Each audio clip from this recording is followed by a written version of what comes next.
ఈ పేరు వింటేనే మనకు ఒళ్లంతా జలధరిస్తుంది. అయితే అవే తేళ్లతో కర్ణాటకలోని ఆ పల్లెవాసులు ఆటలాడతారు.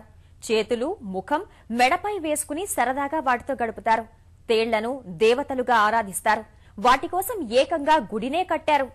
ఏటా నాగుల పంచమి రోజున తేళ్ల పంచమి జరుపుకుంటున్న వింత ఆచారంపై ప్రత్యేక కథనాన్ని చూద్దాం. పొరుగున ఉన్న కర్ణాటక రాష్ట్రం యాద్గిరి జిల్లాలోని కందుకూరుకు ఓ ప్రత్యేకత ఉంది. ఈ గ్రామం సమీపంలోని కొండెమ్మగుట్టను స్థానికులు తమ ఇలవేల్పుగా కొలుస్తారు. భక్తుల విశ్వాసం, నమ్మకం ప్రకారం తేళ్ల పండుగను అంగరంగ వైభవంగా జరుపుతారు.